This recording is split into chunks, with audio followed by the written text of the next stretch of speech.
Welcome back, everyone. I think this is the highlight of the event today.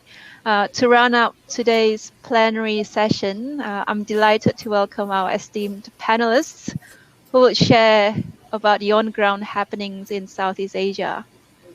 Before we begin, may I briefly introduce our panelists? We have Dr. Rick Stephen, who is the Director of Kitchens with Sets based in Singapore. He's also the World Chef's Continental Director for Asia, and Rick services over 400,000 meals a day. An Aussie at heart, I think, Rick, you're a culinary master and an innovator, so welcome to this session. Thank you, Maneska. Thank you very much. And on the importer side, we have Neil Jones. Neil is the sales manager with Classic Fine Foods, also based in Singapore, but Classics has a global footprint, operating in over 11 countries, including in the Middle East and Asia. So Classics aims to bring exceptional ingredients and unique gourmet products, particularly the red meat side of things, to food service retailers and consumers. Welcome, Munir. Thanks, Valeska. Thanks for having me. And we have Mr. David Whitehead. So David is the chairman for Marvin Group, based in Hanoi. So welcome, David. David's also the vice president for the Australian-Vietnam Chamber of Commerce. The Marvin Group was founded in 2004 and proud of being one of the limited enterprises to successfully implement the farm-to-table supply chain. So David, from the piggery sector, right to the feed and the veterinary medicine side of things. Welcome and look forward to hearing about your experiences living and working in Vietnam. Thank you, Valeska. Yes, I'm happy to be here. Likewise. Last but not least, we have Filippo Candrini. Filippo is the managing director Indonesia of the Happy Fresh Group, Southeast Asia's leading food-focused last-mile logistics and on-demand delivery company. So prior to joining Happy Fresh, Filippo, you've also been involved in Food Panda in Vietnam, and Happy Fresh itself has offices in Indonesia, Malaysia, and Thailand. And we look forward to hearing what you've got to say about the online and the last-mile side of things. So welcome, Filippo. Thank you, Valeska. Pleasure being here. So for the audience out there, this is an interactive session, and please feel free to also post any questions for the speakers on the chat function, and we'll try to get them. We'll try to get through the questions after the session itself. So to begin, to say the least, it has been an eventful 2020, Rick. There are plenty of extraordinary developments, and some might say that the catering and the airline industry have been one of the most significantly impacted by COVID-19 and the pandemic. So how have things been operating in the catering space, and what do you see are the challenges but the opportunities going forward as restrictions ease, and how do caterers and how do the industry, how do we innovate to manage the recovery and the future? Well, that's an interesting question, really, because I think Tim hit it on the head. Like his presentation showed that the future is going to be brighter, but challenging to get to that part. And that's what we're finding now in our part of it too. The airlines are down by 98%, and that's a fact. Like out of Singapore, we had 180,000 people flying per day, and now we have about 3,000 to 4,000 maximum. So a big impact in our industry, whether it be from the chefs or the suppliers. So challenges for us, and the word is that the tip is that even with the bubbles opening and closing, and let's say some more bubbles open up, they don't think things will be back to 25% to the end of March. So this has an impact not only on flights, but also on the tourist industry, because naturally the hotels are empty, and not just here in Singapore, but in most of Asia. Yes, we're not like Australia where say Singapore is not like Australia, where Australians could go from the bottom of Queensland to the top of Queensland for the annual leave or for a break. Singapore is a very small place, so we can only go from one end of the island to the other end, which is only 42k. So it's also challenging. Some of the things that have happened here, though, the staycations, what we call staycations, where the locals are staying in the hotels or booking in the hotels, has picked up, and that's been good. But that's mainly weekend business. But our food and beverage outlets now, I think people seem to have that little bit of extra cash because they're not flying. So to try and make a reservation in one of your favorite restaurants now is challenging, which is good for that side of part of the industry. So we have some of these things that are quite, let's say the Singapore food scene is reasonably good at the moment under trying times. But for us here in the flight kitchens, we did a lot of the dorm catering, which is now concluded, which is a challenge as well. But we're taking the time for education to train our staff a little bit more and also to fine-tune things with our staff. So that's where we've been heading at the moment under these situations. So now, if you want to talk about the supply chain, with the supply chain, SATS prior to COVID, we'd already had made big inroads into a supply chain. So with our procurement team and the planning, and also to be able to scale up into the menus and into the recipes. So basically now with our systems, we can nearly go into automatic ordering that there. So this is through, let's say, through the access to the database on consumption. But also some of the biggest things we had to plan for naturally is the storage space, the structure, and the investment needed to be put into this. One of the biggest assets we have, I presume, would be like the shelf life of products, how we can validate the shelf life and how we're doing extended shelf life on products, not just to retort, but in other areas through our R&D and our IPD teams. And with everybody coming into the digitalization of all of this type of concepts. So it's very interesting and challenging still for us. But when we want to talk about collaboration, obviously SATS has had a lot of collaboration with a lot of people for a long time. And now, even with COVID, when COVID was in, we had great collaboration with Indonesia and Malaysia. To the degree with Malaysia, even till today, we're still supplying about 3,500 bento boxes, meals, on the borders. So when the trucks come across with the vegetables or whatever other produce they're bringing, they don't get out of the truck. They're actually fed a meal straight to them through what we call a bento box. So every 2 hours, we have meals going to both borders for when people come across. And in this time, we've also done a lot of work with New Zealand and with Australia in trying to get all the meats and stuff like that in for our procurement team. So these have been the interesting parts for us. And then we want to talk about development. One of the things that probably a little bit disappointed about, to be honest, is that we spent 6 to 9 months working on what we called the flying steak.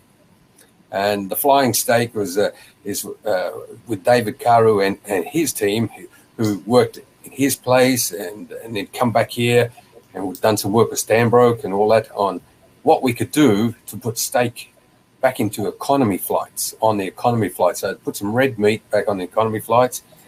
And we just finally got it all over the line, because it takes a long time to get these processes happening and a lot of research to be done. And again, I've got to give a big round of applause to David for the big support that he gave me on this. He was at SATS a number of times there working with us, not just talking to us. He was there working with us. So, and when we got it across the line, everybody was happy. Then COVID struck. So then we went into, let's say, a lighter meals or packet meals. We had to drop right down. But I'm pleased to say that for the flying steak, it's still on the program. We will be introducing what we call a 5-menu cycle, and that's one of the dishes that will be on there. So that will be coming in hopefully when we go back a little bit to normal, say after March, we'll start to start to plan those back into the system. Then a lot of things in Singapore, which I'm sure other people know about, is that there's a lot of the at-home dining,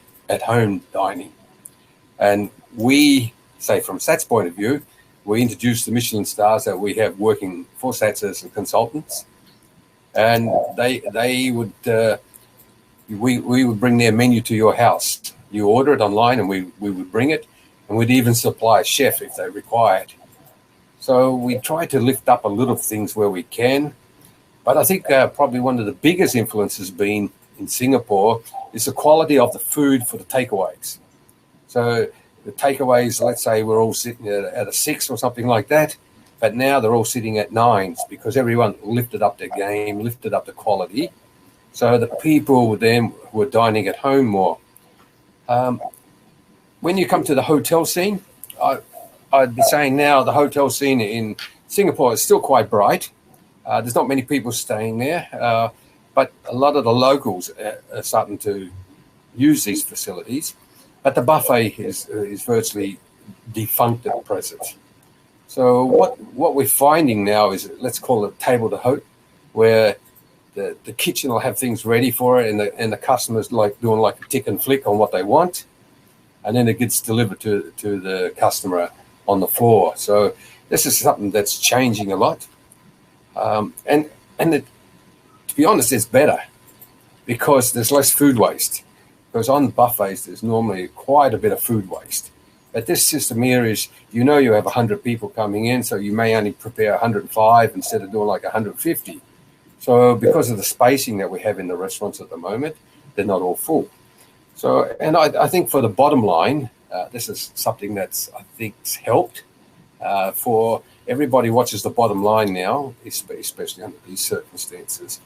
And so one of the things that I have found interesting from a chef perspective, when you're looking for staff, before somebody would come and go, oh, no, thanks, the job doesn't suit me. I'm looking for better conditions and things like that. But now when people come looking for a job because the situation is tight on work, they're saying, thank you, great, when can I start? So there's a bit of an attitude change there as well, which can be beneficial for our industry. And then then you have let's say that you have you can choose who to take now. Before, sometimes you just had to take. Now you can actually select. So there's been some benefits, but obviously the industry is struggling in the long run. And we hope that our industry grows just like Tim's chart was growing. We just want to see that our industry grows like that as well. So that's the way I see it at the moment in our industry here. And it's no different from around the world because, even through World Chefs, we talk about all the things that are changing. We even talk about how competitions will change, how the people are going to cook in front of the public, how the people are going to dine in front of the public. So there's lots of challenges for all of us. So now I'm open for any questions or that you may wish to ask. Thank you, Rick. As you said, that there's been a whole lot of changes in the landscape, but I'm heartened to hear that you're quite optimistic about the industry still. And again, with what's happened in the last year, I think a lot of businesses are also looking for the innovation piece, the pivot, and to look at their other new playbooks going to the future. So when you talk about innovation, Valeska, I'll share a little secret with everybody. It won't be a secret when I tell you. But SATs are looking at innovation. We're actually going to create our own innovation center. So, and yes, we have an R&D kitchen, we have an IPD kitchen, we have all those. But now we're going to create an innovation center. And it's going to be right in the heart of Singapore. I won't give you the location yet, but and there's many of opportunities there. And this is not just for SATs. It's for basically for the food industry to help with the development, even working with the hawker stores here in Singapore on the development of producing or refining or looking at new techniques. Awesome. Looking forward to visiting the center when we can travel again, Rick. So maybe I'll turn over to Neil for now. Neil, from a trade and importer perspective, you sort of service the high end of the premium side of things. How has that changed in the last year, and what are the trends you see going forward? And looking across the different regions as well, I think Rick just now mentioned about Indonesia, Malaysia. What have been the experience or the learnings in those markets beyond Singapore? Yeah, thanks, Valeska. Yeah, like you said, we're based over Classic Fine Foods now, 18 different megacities across 11 different countries. And I suppose the positive is that everyone has experienced sort of variations of the same thing, a variation of a lockdown, a variation of some sort of guidelines that we have to follow. And as we are a group, what we can do is we can learn between markets. We can see what other markets have done successfully, and we can adapt to that. So that's been a positive of us being able to work together as a group and to have communication between us as a market. What's interesting for us, and actually what Rick said is completely correct and borne out by our figures. Actually, the hotel industry, of course, has been largely affected, and buffets and banqueting being off the menu is where the volume comes from. So we see that borne out by our volumes now. The restaurant industry here in Singapore and in a few other markets is actually doing remarkably well. I mean, exactly like Rick said, if you try and find a restaurant in Singapore on a Friday night now, good luck to you. It's really positive, and there's a lot of positives there for us to take. So what we try to do as a business now, and we're looking internally a lot, and not just in Singapore, but in various markets, is to look at what are the trends which are have happened as a result of the last sort of 10 months or so. And one of the things that have accelerated, we're already there, but have been accelerated because of what's happened this year. And I think maybe one thing that wasn't essentially there at the beginning, but definitely has come into place this year is the move and the shift towards retail. That's gone through major multiples, that's going through fine retailers, and also onto e-commerce, which I'm sure Filippo will talk about in more detail and with more authority than I will. But we've seen a big push towards their e-commerce platforms popping up throughout Singapore and throughout other markets, including ours, actually. We put together, over a very short period of time, Classic Deli is the website, it's a B2C website where through various different ones of our markets, we pop these up in order to get turnover, to get revenue, and to get stock moving and to allow us to continue to operate. This is something we wouldn't have necessarily done before, but we did choose to do it, and we will continue to operate it. It's still working now, and we have daily deliveries. The interesting part of it is that it will, the specifications there are maybe a little bit different to what we would have had before. We can't be sending to consumers a full piece of strip loin. We can't be selling them OP ribs. We need to look at a different spec. They need to be smaller portion cut steaks. They need to be single rib tomahawks. They need to be T-bones. So we've had to adapt and be flexible there, which wouldn't have necessarily have happened before. So that's something that we've looked at, and something that we will continue to do, is to have those sort of specifications available through our producers and to deliver them to market. Having those specifications is also, I suppose, going to be a positive for us as well, because another trend that we see that hasn't necessarily happened as a result of COVID, but has been accelerated by it, sort of the de-skilling of the workforce a little bit. So if it's right or if it's wrong, I suppose it's a different discussion, but it's the trend that we see happening. So we have more and more demand coming up towards portion cut products, towards products that aren't whole short ones, but have been portioned down. Hotels and caterers are having a hard look at themselves, and to Rick's point, it's cost is king at the moment, and the positions of butchers and bakers and these sort of skilled jobs are really on the line, especially in hotels. So what we have to do is we have to make sure that we as a business continue to stay relevant, that we have an offer that is relevant to our customers, and if that offer is not to have these full pieces, but to have smaller, more manageable pieces, then we have to react to that, and we have to have that offer available. Doesn't always have to be a portion cut 300-gram steak. Maybe it's cutting a strip loin into, instead of having a whole strip loin, cutting it into 3, right? Making it a little bit more accessible, making it answer to what the needs of the market are. So there's a couple of trends that we've seen there. We're also in a global economic crisis, right? There's no way around it. And at Classic, like you said, we do operate at the high end of the market. we try not to make price part of the discussion wherever we possibly can. We try to push on quality of product, on quality of service, on sustainability, on ethics, on all these other factors which are important. But because of the way the market is now, price is being pushed up the agenda as much as possible.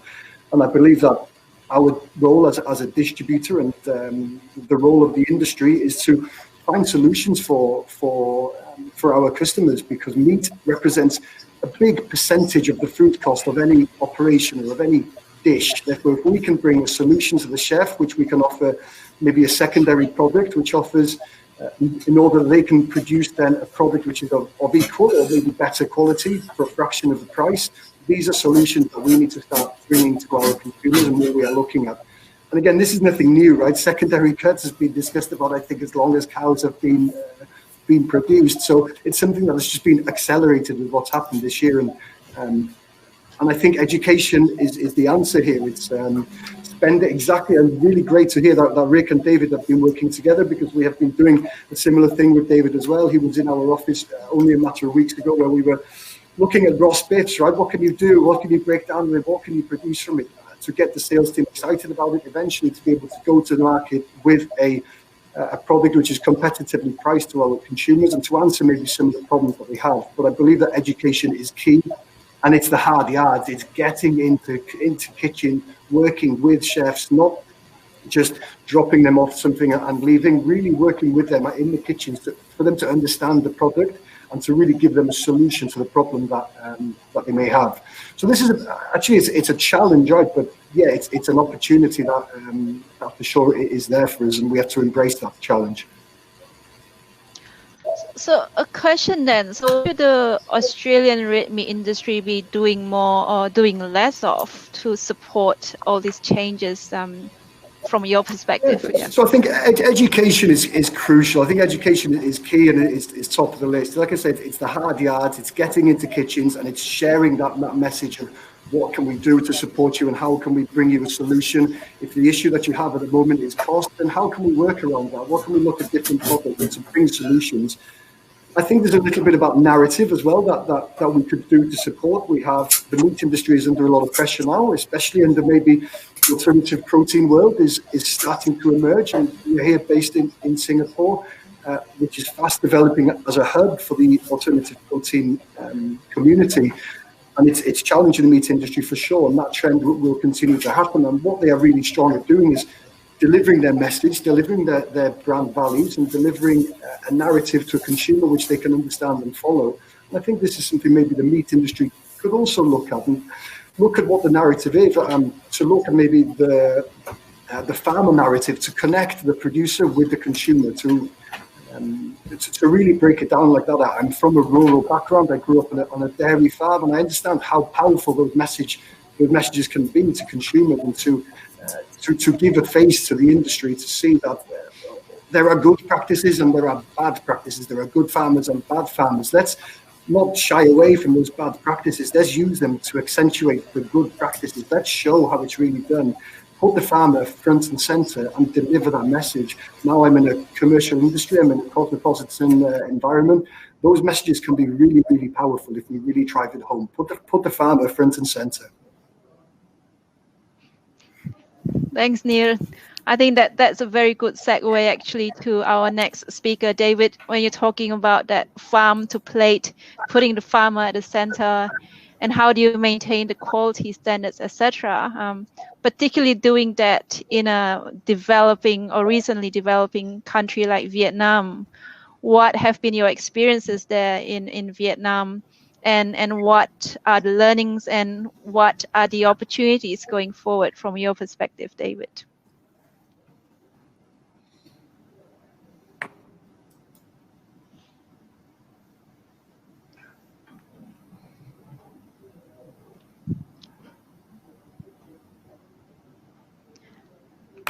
So over to you, David, if you have any thoughts on the quality standards and the systems in Vietnam and the business and how to do business in Vietnam.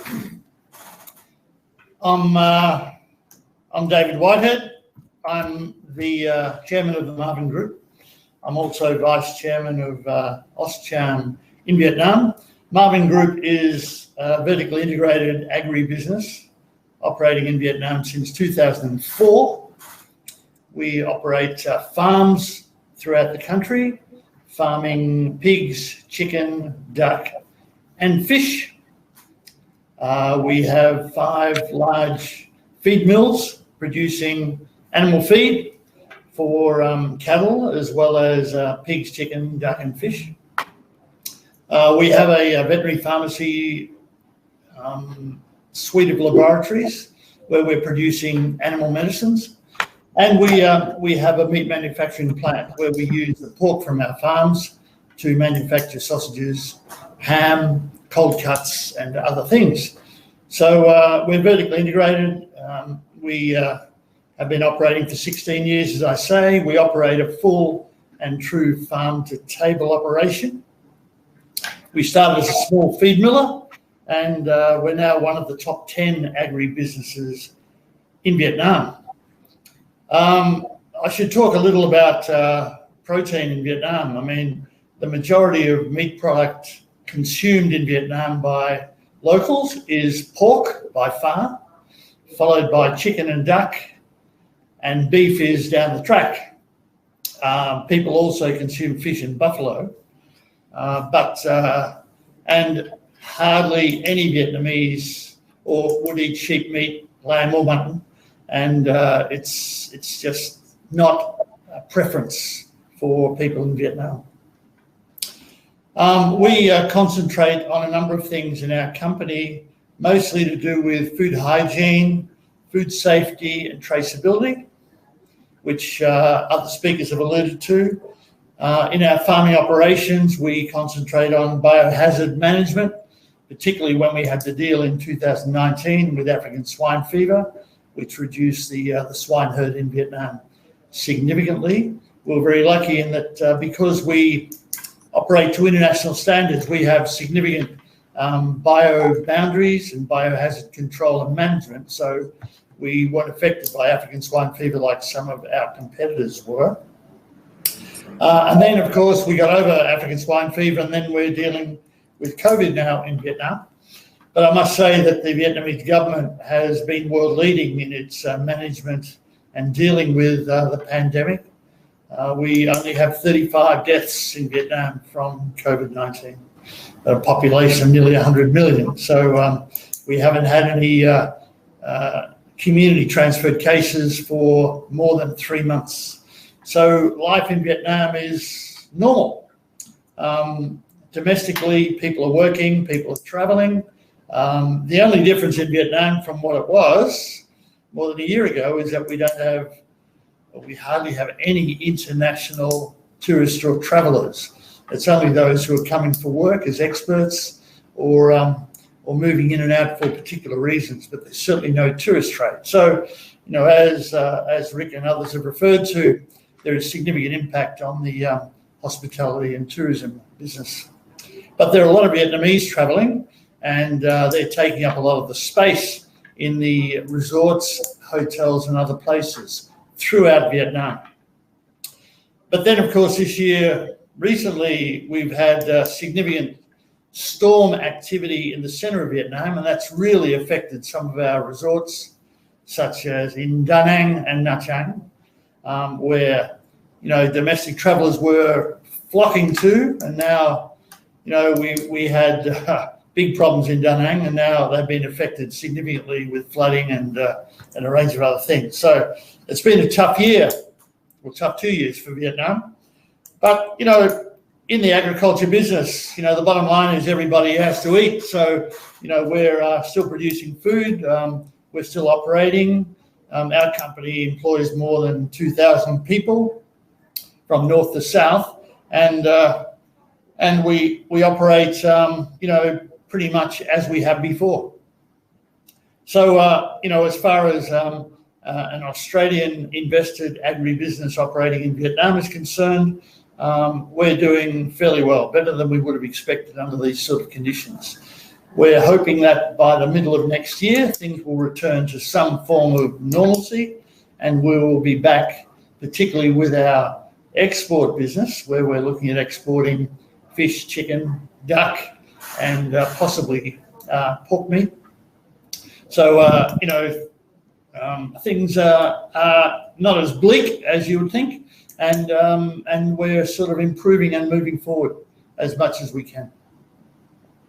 Thanks, David. I think Vietnam has been touted as one of the I can't hear you, Valeska. Are you there?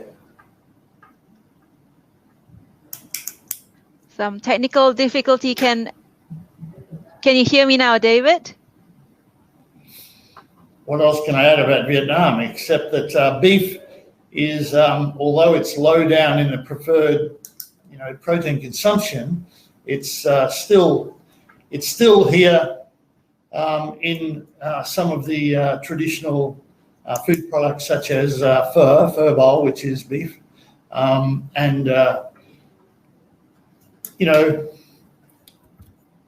it's there, but it's certainly not in the volumes of consumption anywhere near pork.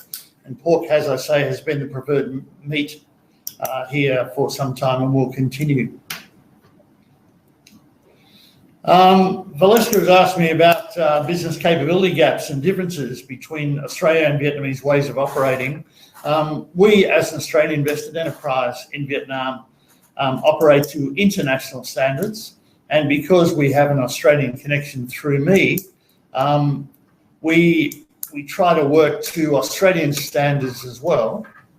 And we don't have so much capability gap really. We operate in our business an ERP program, which we partner with SAP and with Microsoft. So the ability for us to control and manage our systems and processes is quite good. We use advanced technology in all of our operations, from our feed mills right through to our food processing plants. We use robotics in our feed mills, and we have significant technological advancements which we utilise in our business, which reduces cost and improves our productivity and improves our business operations. Okay, thank you very much. If people want to come into Vietnam, look, this is not an easy market in any sector. There are a number of, there's a very, very large bureaucracy, and there are systems of working which differ from the major cities in Hanoi and Ho Chi Minh to the provinces. And there are a total of 63 provinces and cities in Vietnam, and each of them has its own local government structure, and they all operate a little differently from each other. So you need to understand that as an environment, firstly, when you come here. And then you need to understand that we are a socialist republic in Vietnam. We're run by a communist government, and all of that means that things are done differently from in Vietnam from Australia. So expect delays, expect a lot of bureaucracy and red tape, a lot of questions, and also, expect requests for the odd payment to facilitate process. That's the way business is done here and has been for 1,000 years and will continue to be. But despite all of that, and despite itself, Vietnam does move forward and does operate effectively in the international marketplace. And there are great opportunities here for exporters from Australia or from other countries to come and do business here, particularly in the agriculture and food sector, where the burgeoning middle and upper class, people who send their kids to international schools, who have travelled overseas, who have disposable income, are looking for quality product to come into their homes, and that includes food. So they're very interested in food safety and traceability. So they're shopping now at supermarkets as opposed to in the past when people were shopping at the wet markets. So there is a great opportunity for high quality food product from Australia and other places that is labelled Australian food, Australian beef. People regard Australian quality as very high, and they believe in it as opposed to Chinese product, which they don't. So there is a great opportunity for for Australian exporters to come to Vietnam and do business here, and you would be most welcome. Thank you, David. And that's very, very heartening to hear that there are those opportunities in Vietnam, but also in other parts of Southeast Asia. I think that's where Australian is well positioned in that more premium, clean, green space. And we will look forward to the exporters in the room later on to venture into the Southeast Asia markets as well. So we thought, just to round things off, just now we heard from Inir about the e-commerce space and businesses trying to adjust and pivot.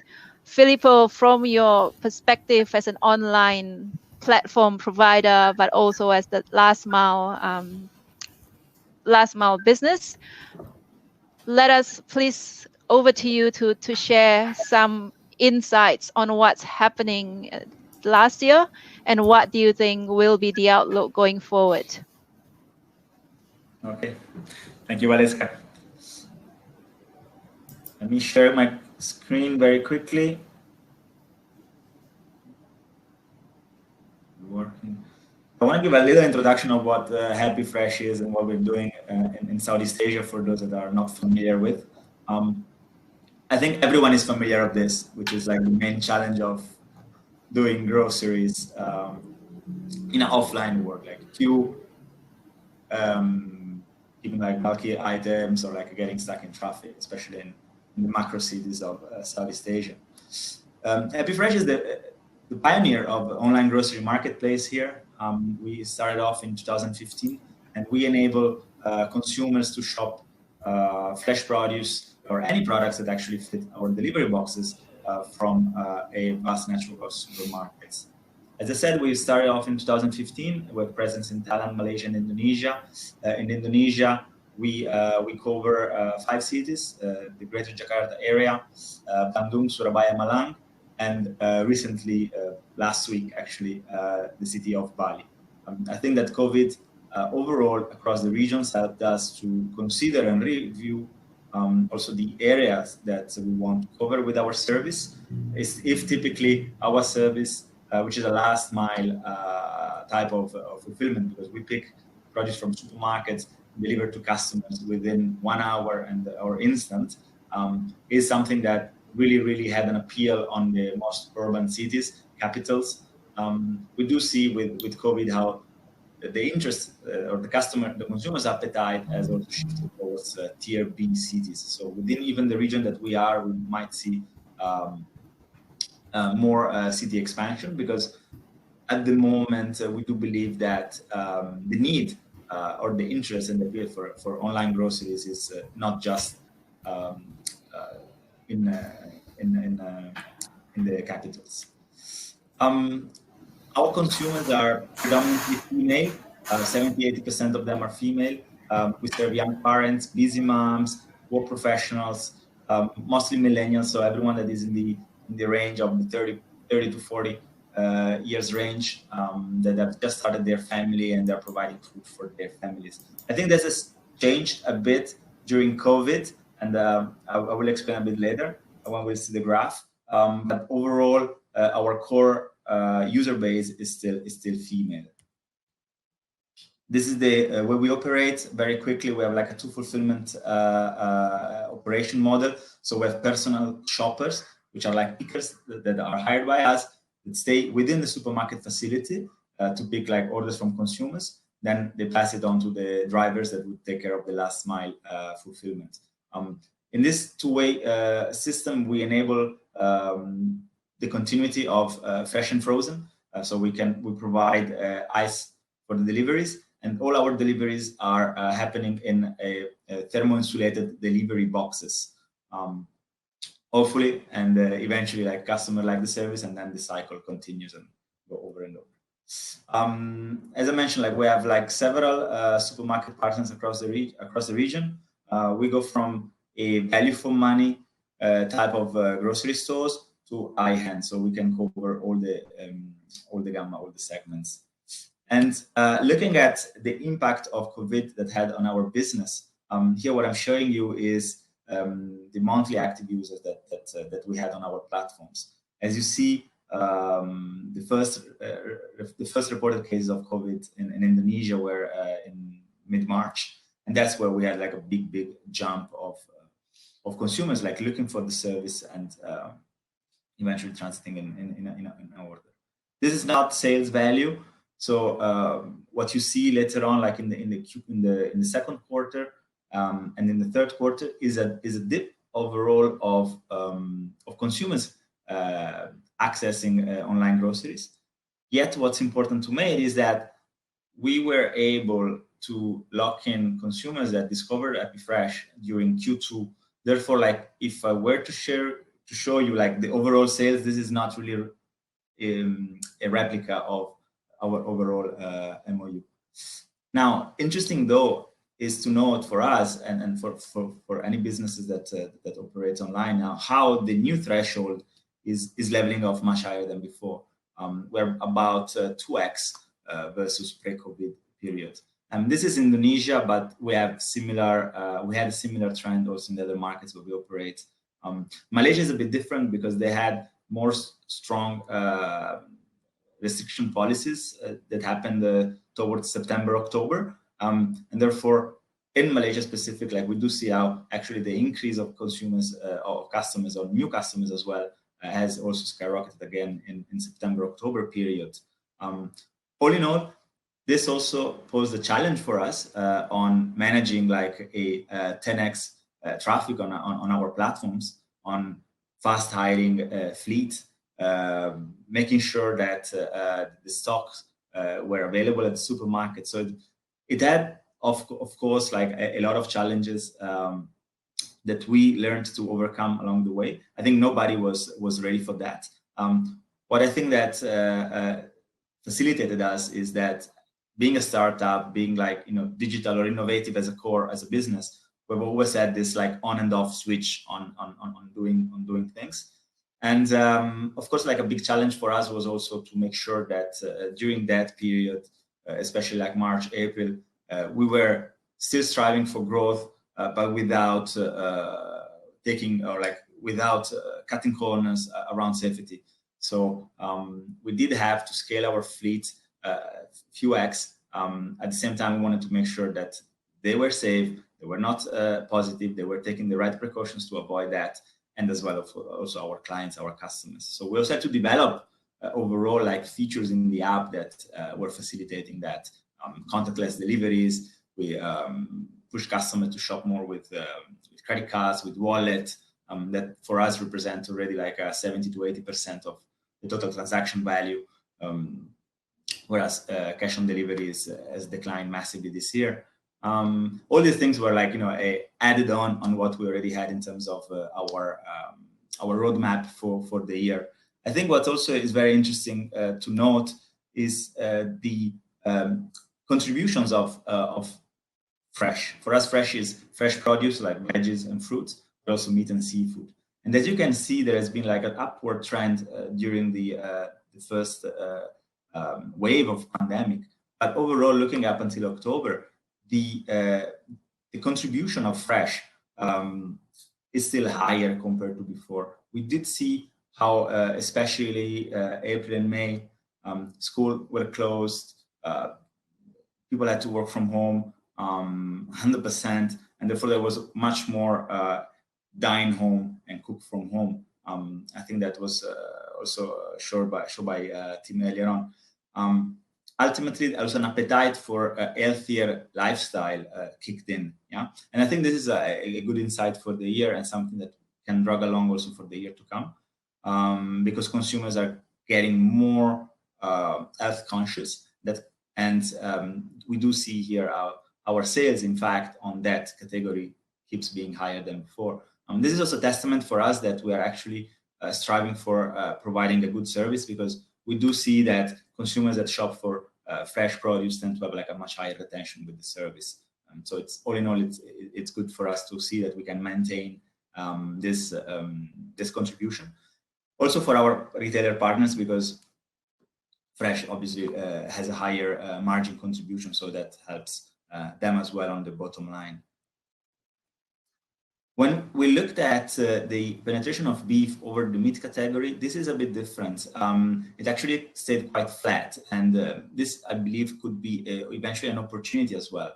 I heard also in the panel earlier on, like how this point was touched in few areas. I think that few areas that could be opportunities for the market is how we promote nutritional values, how we do packaging for online groceries. I think like in the food space has evolved a lot. Right now, if you order for online food, dinner, lunches, in Jakarta, in Indonesia, like the packaging that comes with is much better compared to a year ago. Many restaurants have really like beefed up their game. Also, the premium restaurants have now opened up and serve food via delivery apps. So overall, I think it's a trend that we will see also touching into the retailer landscape. Cross-sell as well. We do have majority of our products still being snacks, pantry items that could be like sauces. Therefore, another initiative could be, for instance, like tying those products to beef to make sure that we can increase the penetration itself on the category. And that will be it for today. If you have any questions, Valeska.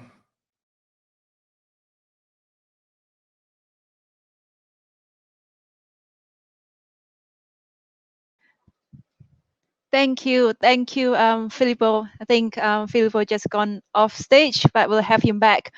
It's sort of interesting to hear the rise of the online space. Yeah, Filippo, thank you. I thought it's really interesting to hear about the online space itself. The online groceries is apparently worth about 350 billion. So even though we are off from a small base, 5% in the online space is still equivalent to over $1.5 billion. So that's quite interesting development going forward. I'm also interested to hear that fresh, including the fresh meat side of things, have picked up. Traditionally, I think Southeast Asian consumers like to touch and feel and poke at the meat before they buy. So it's really interesting to hear about the shift in consumer behavior. And as Inir, you mentioned earlier about the packaging, portioning, and the convenience, all that comes into play as well. As you said, Valeska, it's still a massive opportunity because we do estimate that overall e-groceries represent like about 1%, yeah, of total groceries market value. If you look at more mature markets such as China, such as India, those markets like reaches or touches like 5-7%. I'm sure that this year things have further. But this is where I think that there's the interesting points for everyone involved in this in the landscape. There's still a massive opportunity, but doesn't mean necessarily that it's easy to get there. Consumers have been way more picky than before.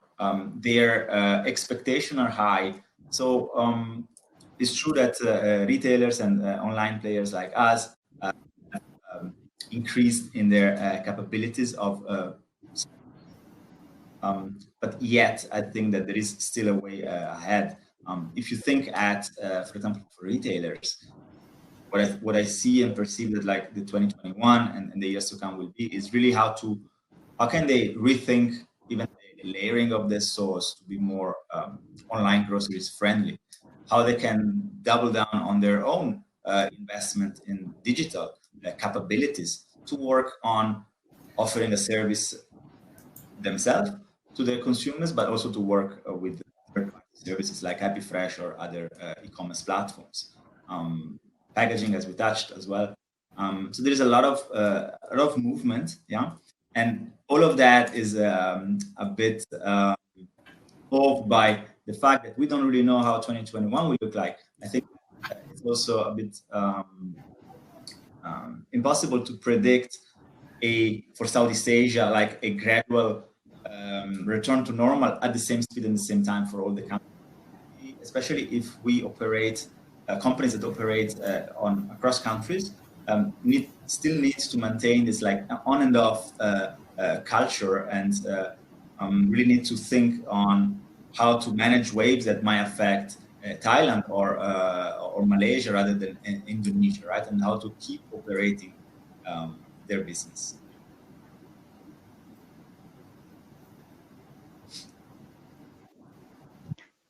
No, that's right. I think that's where the businesses have to also change their models and look at what works within their target segments. And as Iner mentioned, really make sure that your product offering is relevant for the customer and the consumer. And tomorrow we will actually have a bit more insights into the consumers through some of our presentations. In the meantime, we do have a question from the audience for David.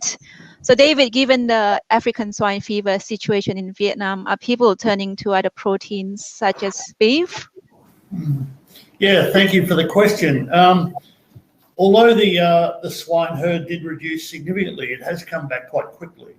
But look, although there's a lot of imported pork that has been coming in the last 12 months to fill up the gap from the locally produced pork meat.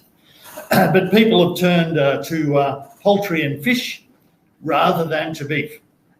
And what will happen by probably by February next year, the swine herd will be back to pretty much where it was before ASF. So pork will then become the preferred beef. In fact, the preferred meat.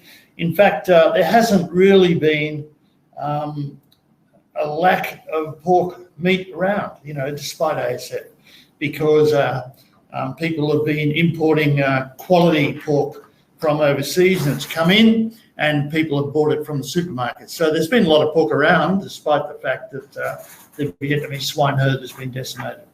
But yeah, they've gone to poultry and to fish, and then looking at imported product. Oh, that's interesting, but it does mean that the red meat industry has to work harder to make sure that we get our portion in that space. Well, there's a real opportunity for beef to come into Vietnam to be sold as a quality and affordable product to fit into the Vietnamese diet.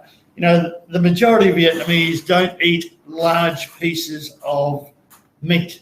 They don't eat steaks necessarily. They don't eat large cuts. What they will eat is, smaller pieces of beef stir-fried or slices put into other things. So it's not really, the local market is not there for large cuts of beef on the plate.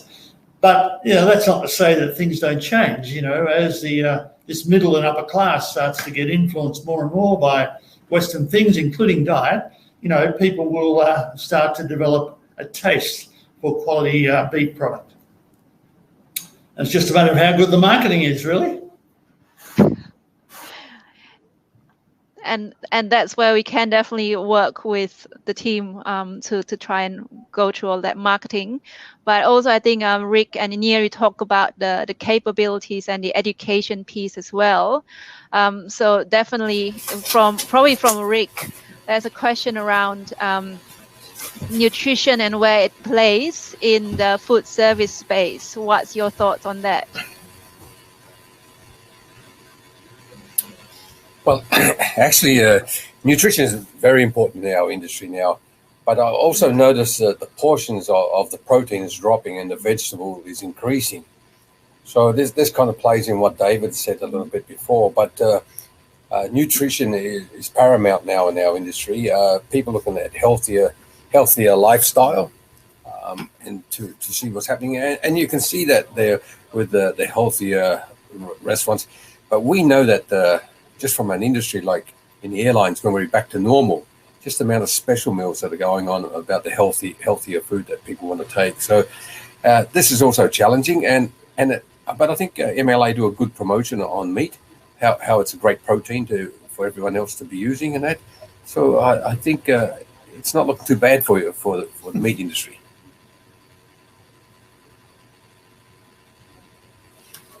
That is all about the balance and being making sure that you are incorporating all the balanced meals in your diet, and red meat is definitely part of that. Yeah.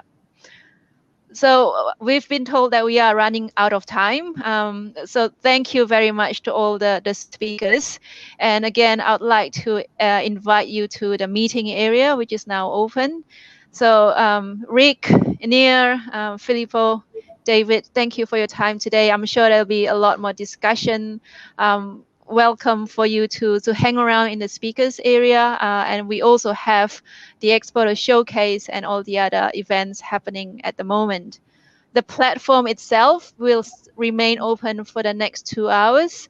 So there's plenty of time for people to network and to also chat with one another. And I encourage you to make the most of it. Today, from the panel discussion, we hear a little bit about what's happening on the ground. Tomorrow, we actually have the practical implementation and also showcasing some of our research and innovation piece. We'll have David Crew, who's worked with many of you on this panel, but also joined by our producer group and sustainability manager, Sarah and Malini, to talk about the all-important sustainability matters. So I'll sign off from the stage for now. Thank you once again to all the speakers, and look forward to meeting everyone in the networking area. Thank you. Thank you, Valeska. Thank you. Cheers. Thank you. Thanks, guys, for the opportunity. Thank you. Thank you, Rick. Thank you, David. Thank you, Filippo, and thank you, Nir. The best.